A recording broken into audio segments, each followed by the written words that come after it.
Assalamualaikum warahmatullahi wabarakatuh. Bismillahirrahmanirrahim. Alhamdulillahirabbil alamin.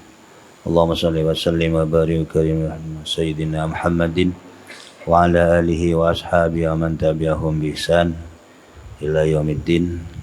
Qala rabbi shrah li sadri wa yassir li amri wahlul 'uqdatam min lisani yafqahu qawli. Wa qala al-mu'allif rahimahullah ta'ala wa nafa'ana bi wa bi asrarihi wa bi 'ulumi amidana bi barakati al-Fatihah. A'udzu billahi minasyaitonir rajim. Bismillahirrahmanirrahim. Alhamdulillahirabbil alamin arrahmanir rahim. Maliki yaumiddin. Iyyaka na'budu wa iyyaka nasta'in. Ihdinas siratal mustaqim. Siratal ladzina an'amta 'alaihim ghairil maghdubi 'alaihim waladdallin. Rabbighfirli wa liwalidayya. Amin. Bismillahirrahmanirrahim. Al-Hadisus Samin, hadis yang ke-8 dari kitab Al-Arba'in An-Nawawiyah.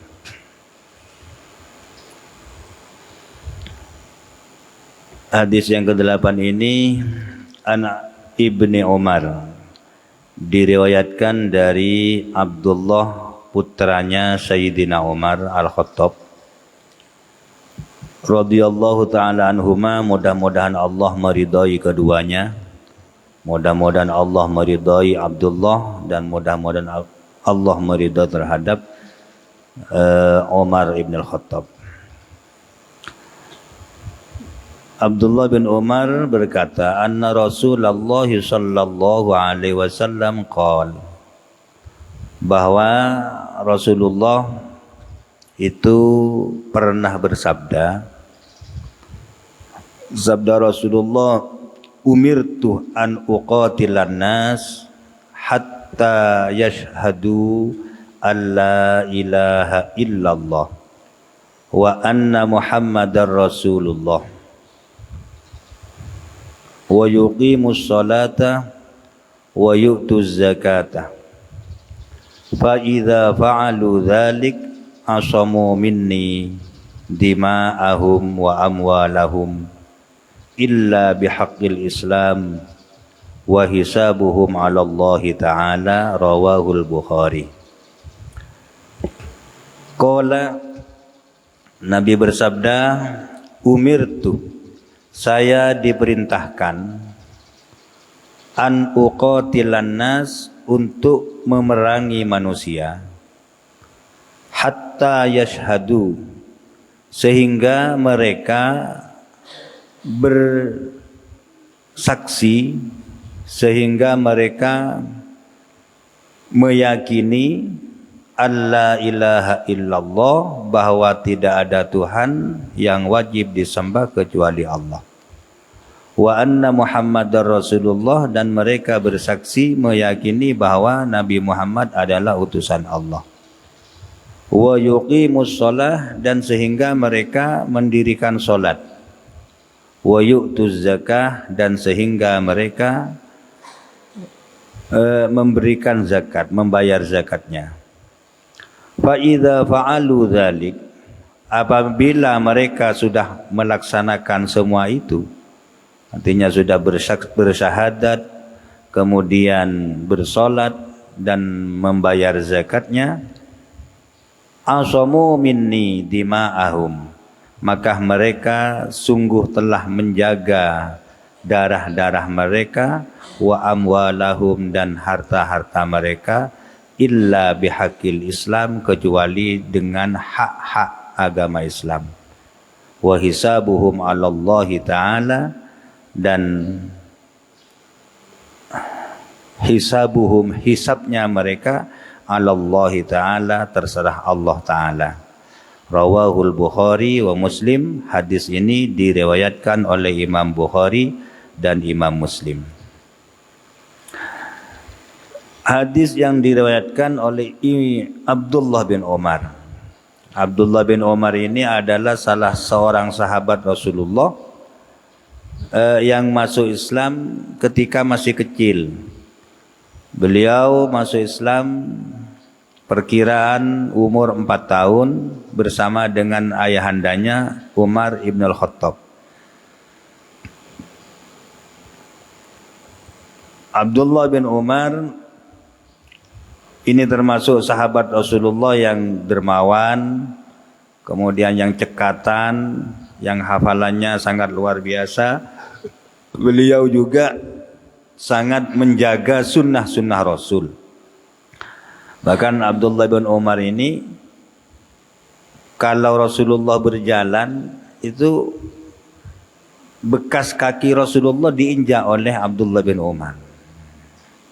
Kemudian di mana Rasulullah sholat, Abdullah bin Umar berusaha untuk menempati tempat sholat Rasulullah.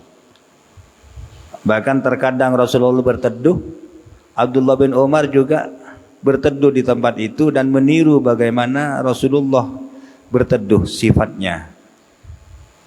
Jadi Abdullah bin Umar termasuk salah seorang sahabat yang menjaga sunnah-sunnah Rasulullah. Kemudian beliau karena masih muda, maka cekatan dalam pemikirannya, sehingga Abdullah bin Umar banyak meriwayatkan hadis dari Rasulullah. Hampir 3.000 hadis yang diriwayatkan oleh beliau. Jadi 2.000 lebih hadis yang diriwayatkan oleh Abdullah bin Umar. Karena beliau adalah termasuk sahabat muda, sehingga cerdas, mempunyai pemikiran yang sangat cerdas, dan diakui hadis-hadis yang diriwayatkan oleh Abdullah bin Umar adalah hadis yang sahih. Beliau dermawan, dan sosialnya sangat tinggi kepada masyarakat di sekitarnya. Inilah sekilas tentang Abdullah bin Umar, putra dari Sayyidina Umar al-Khattab radhiyallahu anhu. Satu saat beliau mendengar Rasulullah bersabda. Sabdanya Rasulullah begini, saya ini oleh Allah diperintahkan untuk memerangi manusia, sehingga manusia itu masuk Islam.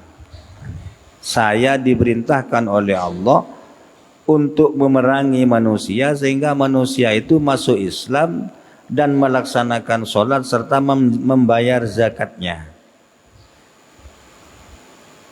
Perintah perang ini diwajibkan ketika Rasulullah SAW sudah hijrah ke Madinah. Dalam beberapa tafsir dari hadis ini, syarah-syarah dari hadis ini mengatakan bahwa wajibnya berperang itu ketika Rasulullah sudah ada di Madinah. Ketika Rasulullah masih di Mekah tidak ada perintah perang. Jadi beliau di Mekah itu selalu bersabar menyiarkan agama Islam dengan tabah, ya. Sampai dihina, dikatakan gila, dikatakan tukang sihir, bahkan seringkali dilempari kotoran, seringkali dilempari dengan batu. Rasulullah tetap tenang. Bahkan ada perintah Allah, wal ya'fu wal yasfahu, ampuni mereka, biarkan mereka. Jadi jangan dibalas. Begitu juga dengan para sahabat Rasulullah ketika di Mekah, ketika menyebarkan agama Islam juga, bahkan ada yang dibunuh. Tapi belum ada perintah dari Allah supaya membalas. Jangan dibalas, biarkan mereka. Biarkan dulu. Akan Rasulullah sering diceritakan ketika berdakwah di Taif, Rasulullah itu dilempari dengan kotoran-kotoran, bahkan dilempari dengan batu. Dikatakan Muhammad gila, Muhammad tukang sihir, Muhammad penggemar perempuan dan lain sebagainya. Ditolak mentah-mentah Rasulullah. Sampai malaikat Jibril itu kesel juga. Muhammad, kok diam aja? Kalau kamu izinkan gunung ini saya lemparkan kepada mereka agar mereka itu rata dengan tanah. Tapi Rasulullah berharap jangan. Saya berharap keturunan dari mereka itu adalah orang-orang yang nanti bisa menyebarkan agama Islam. Mereka sekarang tidak ngerti bagaimana Islam, mereka belum tahu bagaimana Islam. Tapi yang saya harapkan di kemudian hari mereka bisa memeluk agama Islam. Bahkan dari keturunan mereka banyak para sahabat-sahabat yang menyebarkan agama Islam. Nah, itu waktu di Mekah selama kurang lebih 13 tahun. Nah, Rasulullah di Mekah itu selama kurang lebih 13 tahun setelah diutusnya Rasulullah menjadi nabi. Rasulullah diutus ketika umur 40, menerima wahyu pertama di Gua Hira. Kemudian 13 tahun menetap di Mekah, dan setelah itu hijrah ke Madinah selama 10 tahun. Jadi selama 13 tahun Rasulullah menyebarkan agama Islam ini dengan dengan tidak ada peperangan sama sekali, tidak ada kekerasan sama sekali. Walaupun Rasulullah itu sering dihina, sering dicemoohkan. Kalau sekarang dakwah itu kan enak, hadir, tidak ada yang tidak ada yang mengolok-olok. Kalau Rasulullah itu disakiti, bahkan yang sering kita dengar Rasulullah diludahi.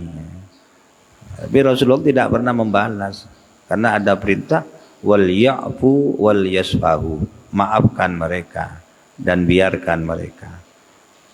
Nah, itulah kesabaran daripada Rasulullah, sehingga Islam itu besar bukan dengan kekerasan, tapi Islam besar dengan akhlak Rasulullah, dengan kesabaran Rasulullah dalam menyebarkan agama Islam. Di in udhiya ya'fu wa la yu'aqib wa in khusima yasmut wa la yujawib. Rasulullah ketika disakiti ya'fu, beliau mengampuni, wa la yu'aqib, dan beliau tidak membalas. Wa in khusima, ketika Rasulullah dicela, dicaci maki, dihujat, ini yasmut wa la yujawib, beliau diam, wa la yujawib, dan tidak membalas celaan. Ini yang sulit bagi kita untuk menirunya. Inilah suri teladan dari Rasulullah. Kalau kita dicemoohkan orang ya membalas, apalagi sekarang melalui medsos ya, dicemoohan, dihujat, diteror. Ya kita membalas kalau kita, tapi kalau Rasulullah tidak. Dan ini akhlak beliau, sehingga agama Islam bisa menyebar ke masyarakat Mekah ketika itu karena akhlak Rasulullah dalam menghadapi orang-orang kafir Quraisy. Bahkan Abu Jahal itu sering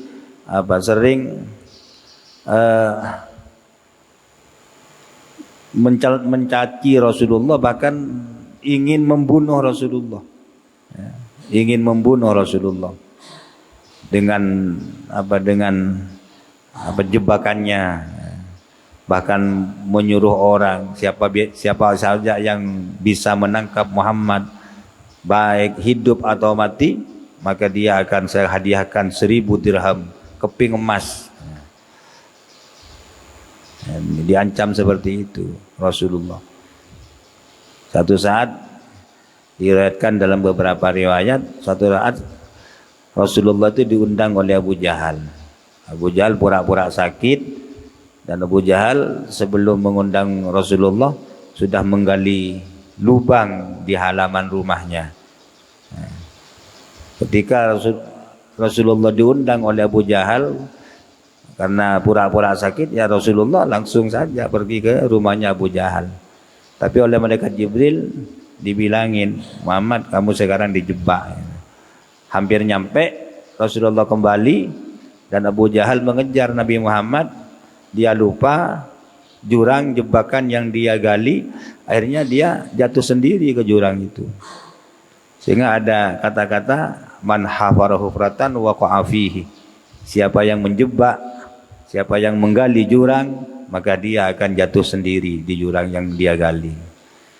Nah, ini Rasulullah. Jadi ketika di Mekah Rasulullah ancamannya sangat luar biasa. Mau dibunuh. Nah, sampai kemudian ada perintah untuk hijrah ke Madinah. Untuk hijrah ke Madinah. Hijrah ke Madinah bukan dalam rangka melarikan diri, tetapi Rasulullah dalam rangka apa? Perintah dari Allah untuk menyusun strategi. Ketika Rasulullah ini mau hijrah ke Madinah, juga dalamnya Rasulullah, rumahnya Rasulullah dikepung oleh orang-orang kafir Quraisy, pemuda-pemuda Quraisy untuk apa? Menangkap Rasulullah. Tapi dengan izin Allah, Rasulullah bisa keluar dari kepungan orang-orang Quraisy, orang-orang kafir Quraisy bersama dengan Abu Bakar As-Siddiq radhiyallahu taala anhu. Sampai kemudian bersembunyi di Gua Sur. Bersembunyi di Gua Sur. Gua Sur itu guanya yang apa, sempit sebetulnya, sempitnya. Sangat sempit sehingga kalau dilihat dari lubang depan maka akan kelihatan apa yang ada di dalam. Tapi karena dengan izin Allah, orang-orang Quraisy, orang-orang kafir yang mengejar Rasulullah ketika itu berpendapat bahwa tidak mungkin ada orang di dalamnya. Karena apa? Karena di mulut gua itu ada sarang laba-laba dan di depannya juga ada burung merpati yang sedang yang sedang bertelur, sedang mau beranak itu ngeremin kata orang Madura itu. Kata orang Quraisy, ini andaikan ada orang di dalamnya maka sarang laba-laba ini rusak. Nah, itu. Jadi sangat luar biasa pengorbanan Rasulullah ketika waktu ada di Mekah. Beliau hijrah sembunyi di Gua Sur bersama dengan sahabat Abu Bakar yang menemaninya. Masya Allah, sahabat Abu Bakar juga khawatir terhadap keselamatan Rasulullah karena gua itu katanya sahabat Abu Bakar, gua itu gua yang kemungkinan besar penuh dengan binatang-binatang berbisa. Mungkin ada kalajengking, mungkin ada ular. Sehingga satu saat ketika Rasulullah tertidur di pangkuan Sayyidina Abu Bakar melihat lubang. Khawatir ada binatang buas atau binatang berbisa. Oleh Abu Bakar lubang itu ditutup dengan kakinya. Ditutup dengan kakinya. Dan ternyata yang betul ada ular di sana. Langsung mematok Sayyidina Abu Bakar. Abu Bakar menahan sakit. Kemudian mungkin tidak tahan dengan sakitnya, Abu Bakar sampai menangis, mengeluarkan air mata, dan air matanya Abu Bakar sampai menitis ke Rasulullah. Sampai Rasulullah terbangun. Ditanya, Abu Bakar kamu nangis? Tidak ya Rasul. Kenapa kamu nangis? La tahzan, jangan susah. La takhaf wa la tahzan, jangan takut, jangan susah. Innallaha ma'ana, Allah bersama kita, kata Nabi. Abu Bakar, ya begini Rasul, dibilangin sudah. Ini rupanya kaki saya ini digigit ular rupanya. Lalu kenapa? Ya, saya tutup takut matok kepada Rasulullah. Kemudian setelah dilihat memang betul sampai membengkak kakinya Abu Bakar. Ularnya keluar, dimarahi oleh Rasulullah, dibilangin, tidakkah kau ketahui bahwa ini sahabatku yang menemaniku? Ular menjawab, Rasulullah, saya tahu ini temanmu, ini sahabatmu. Saya ini mau keluar, mau lihat wajahmu yang agung. Saya ini rindu kepadamu ya Rasulullah. Tapi kok ditutup oleh kakinya orang ini, saya patok aja. Nah itu ya. Masya Allah.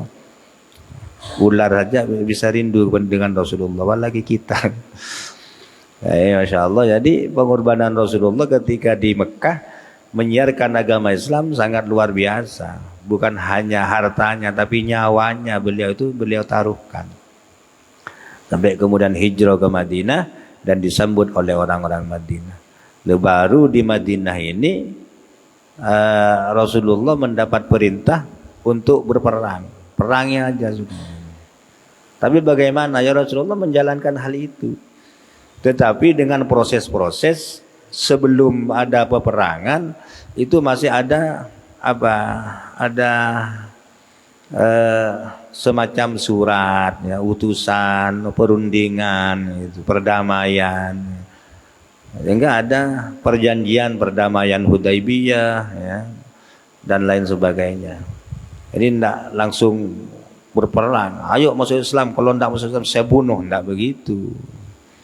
Jadi masih ada ada dialog-dialog, ya. Ada utusan. Rasulullah mengutus utusan ke raja sana, raja sana, raja sana. Nah, itu bahkan Rasulullah itu mengamankan kaum Yahudi dan Nasrani di Madinah yang saling bertengkar ketika itu. Jadi tidak langsung Rasulullah itu berperang dengan orang-orang Yahudi atau dengan orang Nasrani yang tidak mau dengan Islam, tidak, tapi masih dengan perundingan yang lembut, yang halus, dengan akhlak yang baik. Baru kalau sudah tidak mau dan memusuhi terhadap Islam, baru diperangi oleh Rasulullah. Tidak semua langsung diperangi, tidak. Jadi yang memerangi Islam baru diperangi. Kalau tidak memerangi, ada perjanjian seumpama, ya tidak usah diperangi. Perjanjian damai, saya tidak bisa menerima agama Islam, tapi saya mau hidup di negara Islam dengan bayar pajak, ya. Itu dilindungi oleh Rasulullah. Tidak langsung angkat senjata. Baru kalau sudah mereka menyatakan tidak mau dan menyatakan mau perang, ya Rasulullah diladeni. Nah, inilah akhlak dari Rasulullah dalam menyebarkan agama Islam. Jadi besarnya Islam bukan dengan kekerasan sebetulnya. Besarnya Islam dengan akhlak, dengan suri teladan yang beliau ajarkan kepada umat ketika itu. Sehingga ya para sahabat juga meniru akhlak-akhlak Rasulullah yang sedemikian itu. Jadi tidak ada kekerasan sebetulnya dalam Islam, kecuali Islam dikerasi, sehingga ada istilah kafir harbi. Kafir itu ada kafir harbi, ada kafir dhimmi, ada kafir musta'man, ada kafir mu'ahid. Yang harus diperangi itu yang kafir harbi, artinya orang yang memerangi Islam. Orang yang memerangi Islam itu baru diperangi. Tapi kalau enggak, hidup berdampingan, kan Rasulullah itu kan hidup berdampingan dengan orang Yahudi. Bahkan ada yang diceritakan Rasulullah setiap harinya menyuapi seorang Yahudi yang buta. Ketika Rasulullah sallallahu alaihi wasallam wafat, Abu Bakar ini bilang ke Aisyah, ke putrinya, Aisyah, sudahkah saya melaksanakan semua apa yang dilaksanakan oleh Rasulullah? Sudahkah saya ini meniru akhlaknya Rasulullah? Kata Aisyah, ya sudah Abah, cuma tinggal satu. Apa? Rasulullah itu setiap hari datang ke pasar, di sana ada orang Yahudi yang buta. Oleh Rasulullah itu setiap hari disuapi. Itu leng yang dimaksudnya. Itu leng. Nah itu disuapi. Oh iya, saya tiru. Ya, sahabat itu kan sifatnya meniru Rasulullah. Saya tiru. Dia pergi ke pasar, dia suapi orang ini, dan orang ini ketika disuapi oleh Rasulullah, dia mengijek kepada Rasulullah, mengijek. Ya, ketika disuapi, kamu siapa? Oh, saya dari Madinah, Bu. Oh iya, kalau kamu dari Madinah jangan dekat-dekat dengan Muhammad ya. Dia orang gila, dia penyihir, dia merubah agama nenek moyang, dirubah dengan agamanya sendiri. Nah, itu. Tapi Rasulullah tetap menyuapinya dengan lemah lembut. Nah, itu. Lalu ketika Rasulullah sudah wafat, Abu Bakar ingin meniru itu. Ingin meniru, tapi Abu Bakar sifatnya lain, tidak selembut Rasulullah. Orang ini terasa, kamu siapa? Ya saya orang yang biasa nyuapi kak ibu. Ya enggak, kamu ini kasar, enggak seperti biasanya. Nah, itu. Ya akhirnya setelah dipaksa, dia ngaku Abu Bakar, iya saya ini Abu Bakar, saya sahabatnya Muhammad Rasulullah yang setiap hari nyuapi sampean itu adalah Rasulullah Muhammad. Loh, masa iya? Nah, itu baru dia sadar bahwa Islam itu sangat baik sehingga dia masuk Islam. Nah, itu. Jadi besarnya Islam bukan dengan peperangan, tapi besarnya Islam dari akhlak, dari sudi teladan. Dan Rasulullah pernah juga ada seorang ibu perempuan yang tua, dia membawa kayu bakar. Oleh Rasulullah dibantu, ayo Bu, saya bantu. Waktu ini Rasulullah masih di Mekah. Saya bantu. Dibantu oleh Rasulullah. Dia tidak tahu bahwa yang membantu itu Rasulullah. Kemudian dia tanya, kamu di mana rumahnya? Saya dekat-dekat sini aja Bu, di Mekah, dekat-dekat Ka'bah sana. Oh iya, pesan saya karena kamu orang baik, jangan dekat-dekat dengan orang gila yang bernama Muhammad itu. Nah, itu. Tapi Rasul dibawa terus sampai ke rumahnya. Setelah di rumahnya beliau ngaku sudah. Iya Bu, mohon maaf saya ini Muhammad. Bu, kamu Muhammad. Yang ngaku Rasul itu iya. Kemudian si ibu ini masuk Islam. Ya, dengan cara-cara seperti itu maka agama menyebar. Dan ini yang dilaksanakan oleh para sahabat dan juga para wali-wali, termasuk Wali Songo ya. Wali Songo yang menyebarkan agama Islam di Indonesia ya dengan akhlak itu. Bukan dengan kekerasan, bukan dengan peperangan. Sehingga Islam alhamdulillah di Indonesia ini Masya Allah sangat luar biasa perkembangannya. Walaupun diyakini bahwa Islam di Indonesia itu sudah masuk sebelum Wali Songo ada di Indonesia. Sebelum Wali Songo ada hadir di Indonesia, Islam itu sudah masuk. Tapi perkembangan yang sangat pesat setelah adanya Wali Songo masuk ke Indonesia. Nah, itu. Jadi tidak usah kita dengarkan orang yang mengatakan bahwa Wali Songo fiktif, itu tidak usah. Itu sejarah yang membuktikan. Nah ini makanya Islam itu besar bukan dengan peperangan. Perintah perang ini ketika sudah jalan buntu, sudah tidak ada jalan keluar lagi.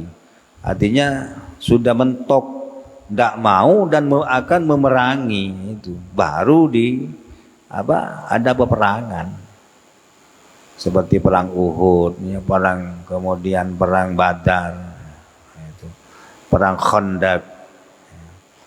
Ini ketika sudah ada perembukan yang kemudian tidak menjumpai jalan keluar. Bahkan ketika Rasulullah pada haji wadaknya, haji terakhir dari Madinah menuju Mekah dengan puluhan ribu sahabat, ketika itu orang Mekah khawatir Rasulullah akan membalas terhadap kekejaman orang-orang Mekah sebelum Rasulullah hijrah. Tapi bagaimana? Rasulullah tidak. Rasulullah datang ke Mekah untuk melaksanakan ibadah haji.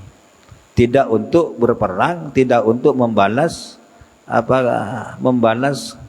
eh, kejelekan-kejelekan orang-orang Mekah ketika Rasulullah di Mekah. Jadi penyebaran agama Islam di masa Rasulullah, masa sahabat sampai masa sekarang itu bisa besar bukan dengan kekerasan, tapi dengan akhlak.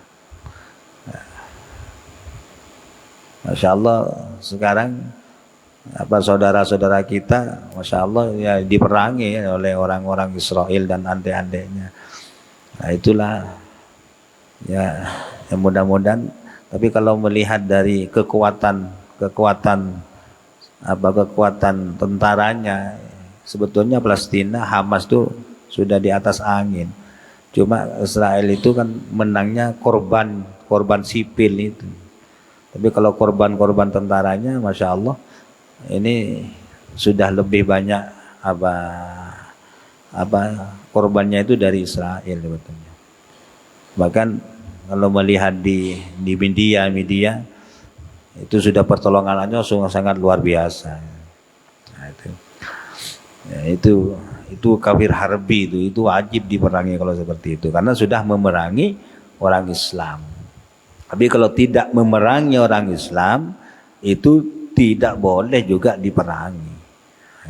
Apalagi di Indonesia. Di Indonesia ini kan bukan negara Islam. Yang dimaksud ini di negara Islam. Kalau di Indonesia kan bukan negara Islam tapi negara negara Pancasila, negara Pancasila yang negara kesatuan Republik Indonesia yang berasaskan Pancasila. Dan tidak ada peperangan. Nah, kenapa kok wajibnya perang ini di Madinah, kok tidak di Mekah? Padahal kekejaman itu banyak di Mekah. Nah, kenapa kok wajibnya kok di Madinah, kok tidak waktu Rasulullah di Mekah? Karena waktu itu khawatir ada peperangan dalam rumah. Kalau diwajibkan perang di Mekah, itu akan terjadi perang dalam rumah. Karena dalam satu rumah itu tidak sama. Ada anaknya Muslim, bapaknya masih kafir. Nah, itu. Ada 5 orang anggota keluarga yang Islam hanya 2, 3-nya masih kafir. Ya, kalau diwajibkan perang di Mekah, maka akan terjadi pembunuhan antar keluarga. Makanya wajibnya perang tidak di Mekah. Wajibnya perang ada di Madinah.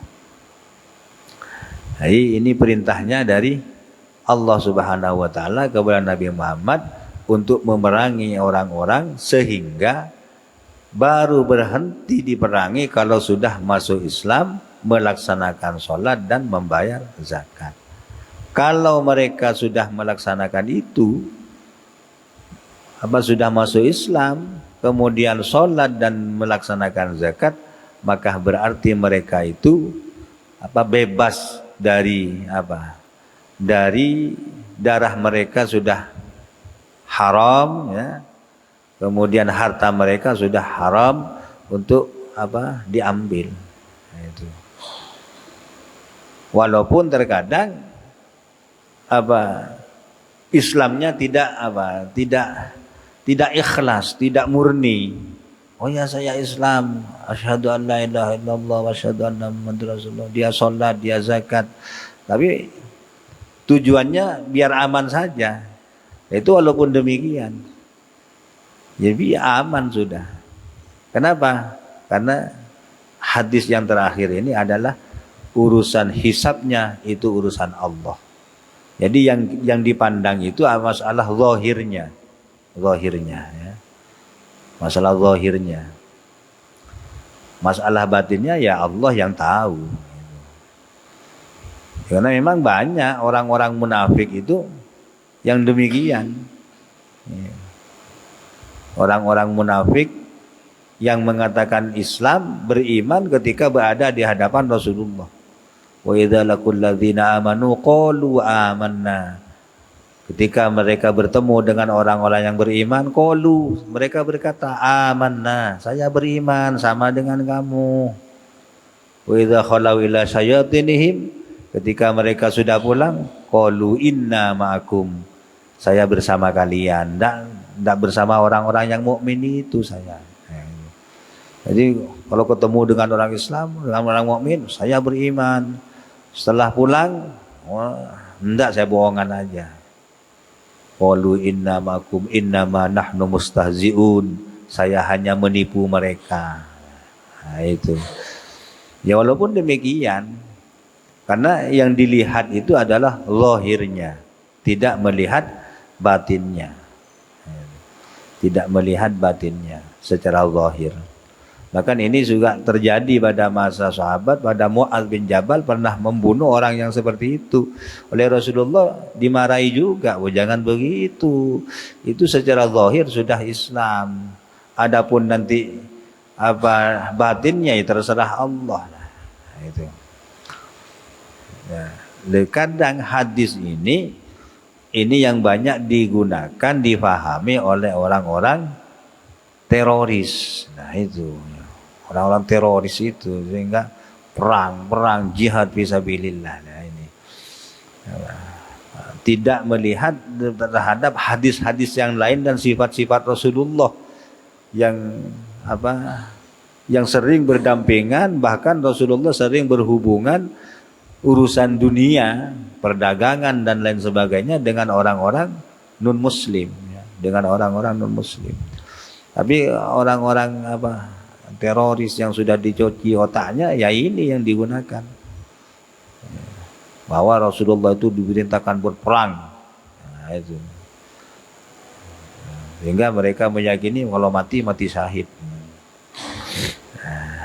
Masya Allah. Nah, untuk itu memahami hadis ataupun ayat itu jangan hanya satu hadis atau jangan hanya satu ayat. Seperti hadis ini, bahwa ini boleh dilaksanakan, wajib berperang dengan orang yang memerangi orang Islam, yang menyakiti orang Islam. Karena dasarnya Rasulullah itu basyiru wa la tu'assiru, ya. Basyiru wa la tunaffiru, ya. Ya, gembirakan orang, jangan ditakut-takuti. Yassiru wa la tu'assiru, mudahkan urusan orang, jangan dipersulit. Yassiru wa la tu'assiru, mudahkan urusan orang, jangan dipersulit. Basyiru wa la tunaffiru, gembirakan orang, jangan ditakut-takuti. Jangan ada ancaman, kamu masuk Islam, kalau enggak saya bunuh. Nah, itu kan ancaman namanya. Nah, jadi diberitahukan beginilah Islam, ya. Beginilah Islam itu begini, agama Islam itu begini, rahmatan lil alamin. Agama Islam itu sebagai rahmat, ya, penyejuk bagi alam. Bukan lalu agama Islam datang sebagai penghancur alam, tidak, tapi penyejuk, ya. Penyejuk alam, rahmatan lil alamin. Islam itu sebagai agama yang rahmatan lil alamin, melindungi, bukan lalu membunuh.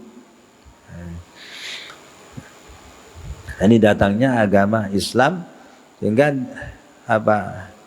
dikatakan bahwa Islam itu agama syariat yang dibawa oleh Rasulullah untuk kebahagiaan umat, li sa'adatihim, untuk kebahagiaan. Jadi Islam datang untuk membahagiakan umat. Bahagia di mana? Bahagia di dunia, juga bahagia kelak di akhirat. Bukan menyengsarakan umat. Ya, kalau lalu agama Islam datang dengan berperang, membunuh, itu kan namanya menyengsarakan umat, bukan membahagiakan umat. Bukan rahmatan lil alamin, tapi menyakitkan pada alam. Nah, kayak Masya Allah, kita ya tetap berusaha bagaimana sifat-sifat Rasulullah, akhlak-akhlak Rasulullah dalam menyebarkan agama Islam. Dengan budi pekerti yang baik, suri teladan yang lembut, ya, yang harus kita teladani.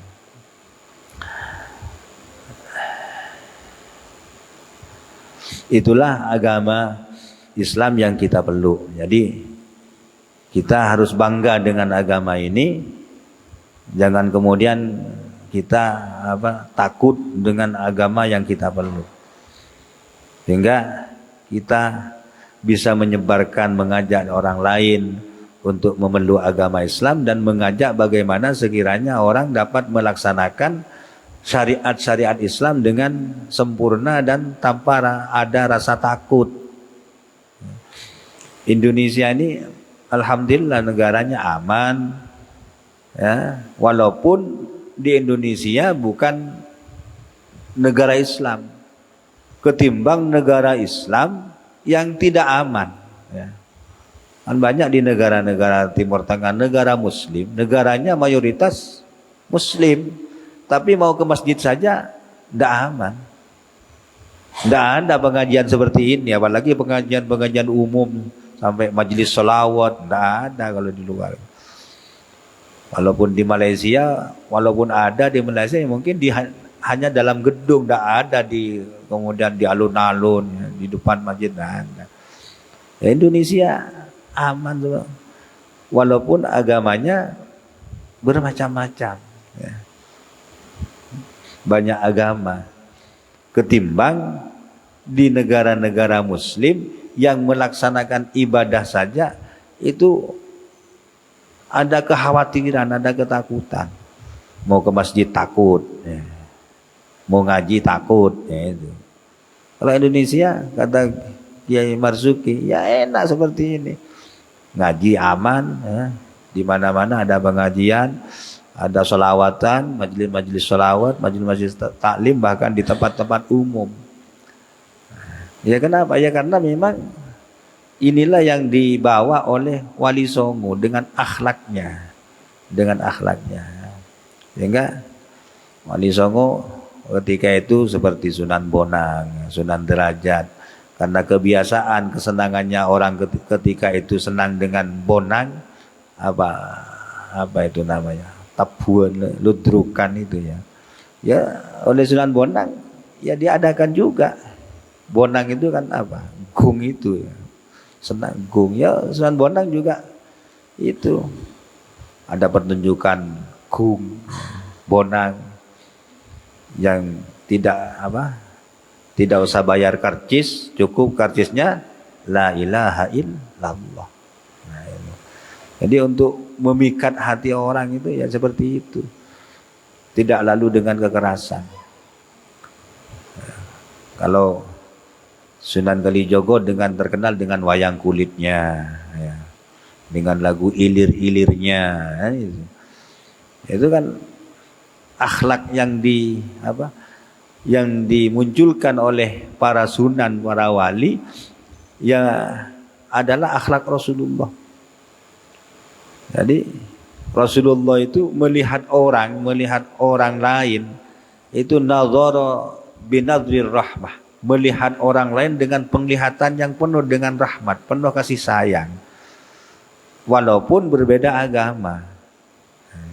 Bukan dengan ainil bughdi, bukan dengan ainil ghadab, bukan dengan ainil penglihatan yang marah, tidak. Dan ini yang diwariskan oleh Rasulullah pada para sahabat. Jadi melihat orang itu dengan ainur rahmah, dengan penglihatan penuh kasih sayang. Jadi bukan hanya senyumnya itu bukan hanya di bibir, tapi semua wajah ini berseri. Itu sifat Rasulullah. Ainur rahmah, melihat orang lain dengan penglihatan yang penuh dengan rahmat kasih sayang. Dan ini hasilnya sampai kita rasakan dengan sampai sekarang, dengan adanya hadirnya agama Islam yang kita peluk ini. Karena beliau melihat orang lain dengan ainur rahmah. Sehingga orang yang memandang Rasulullah dalam keadaan susah, maka susahnya itu akan berkurang. Orang yang memandang Rasulullah dalam keadaan banyak dosa, dia akan bertaubat. Kenapa? Karena Rasulullah melihat kita, melihat umat itu dengan penuh rahmat, penuh kasih sayang, ainur rahmah. Nazara ilan nas binadhrir rahmah, melihat orang lain dengan pandangan penuh kasih sayang, walaupun beda agama, apalagi satu agama. Nah, itu.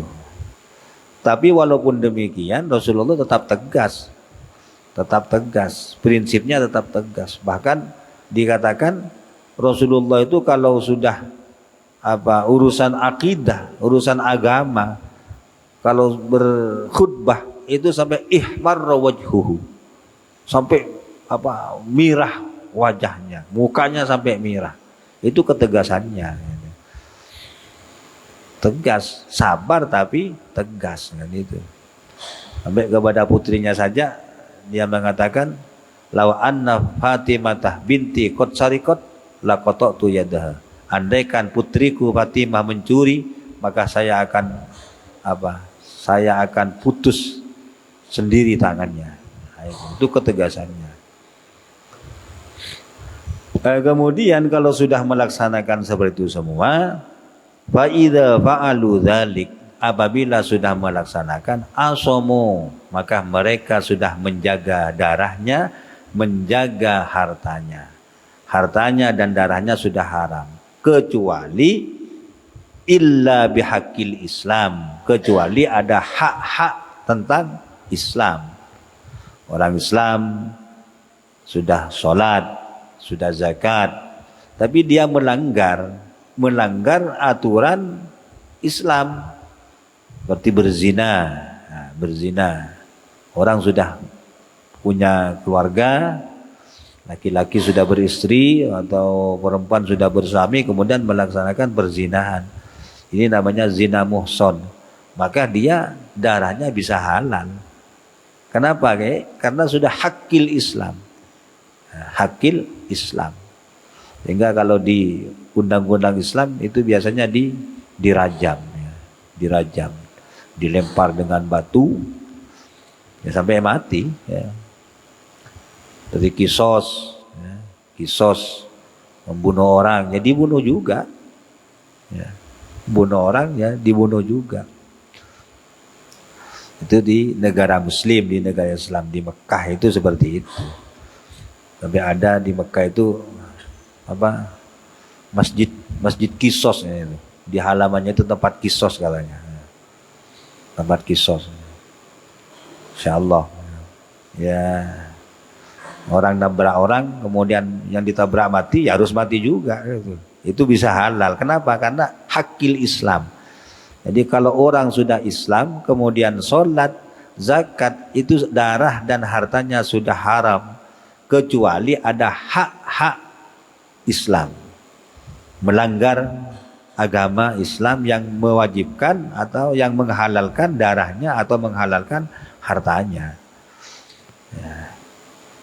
Kisos atau ya apa lagi itu, menyangka orang berzina dengan tanpa bukti, itu juga harus ada rajamnya, ada dendanya, ada hukumannya. Atau mencuri, ya kalau katanya Habib Abu Bakar almarhum itu, orang mencuri itu jangan di penjara, dipotong tangannya biar kapok dia. Ya, tapi itu kan undang-undang di negara Islam. Kalau di Indonesia tidak boleh seperti itu. Ya, sesuai dengan undang-undang yang berlaku. Jadi kalau sudah Islam, itu semua sudah terjaga, sudah dihormati, ya. Sudah terhormat, darahnya sudah terhormat, sudah haram, hartanya sudah terhormat, tidak boleh diganggu, tidak boleh diganggu lagi. Tapi kalau belum Islam dan memerangi terhadap orang Islam, ya darahnya bisa halal. Dia belum Islam, memerangi orang Islam, darahnya, hartanya halal. Hartanya dirampas halal. Darahnya juga halal, artinya diperangi boleh. Kenapa? Ya karena dia memang belum Islam dan memerangi Islam. Secara hukum Islam, syariat Islam, darahnya halal. Makanya yang seperti saya katakan tadi, ini yang menjadi dasar dari orang-orang teroris. Ya, dari orang-orang teroris seperti ini. Sehingga Masya Allah yang bom Bali tahun berapa itu langsung dibom. Kenapa? Karena di sana banyak orang-orang kafir katanya. Padahal di dalamnya juga banyak orang Islam. Ya. Ya. Tidak semuanya kafir. Setelah ditanya, kenapa kamu bom itu? Itu kan banyak saudara-saudaramu. Ya salahnya mereka. Kenapa kumpul dengan orang kafir? Ya, itu. Nah, itu orang-orang teroris seperti itu. Ya pakai dasar ini. Pakai dasar ini. Ya. Tapi kita tidak seperti itu. Memahami sebuah hadis ataupun ayat harus dipadukan dengan ayat-ayat yang lain dan hadis-hadis yang lain, sehingga terjalinlah persaudaraan di antara kita. Karena ada ukhuwah persaudaraan Islamiyah, persaudaraan antara agama Islam, ada ukhuwah basyariyah, persaudaraan antara manusia. Ya, mudah-mudahan kita oleh Allah Subhanahu wa taala dan seluruh keluarga selalu mendapat perlindungan dari Allah, dikuatkan keimanan kita, keislaman kita, sehingga dalam kehidupan kita sehari-hari diberikan keberuntungan oleh Allah, mulai dari dunia, utamanya bisa berbahagia kelak di alam akhirat. Amin. Ala hadhihi niyah. Al-Fatihah. A'udzubillahi minasyaitonir rajim. Bismillahirrahmanirrahim. Alhamdulillahirabbil alamin. Arrahmanirrahim. Maliki yaumiddin. Iyyaka na'budu wa iyyaka nasta'in. Ihdinas siratal mustaqim. Siratal ladzina an'amta 'alaihim waladdallin. Rabbi firli wa li walidayya. Amin. Mungkin sampai di sini. Assalamualaikum warahmatullahi wabarakatuh.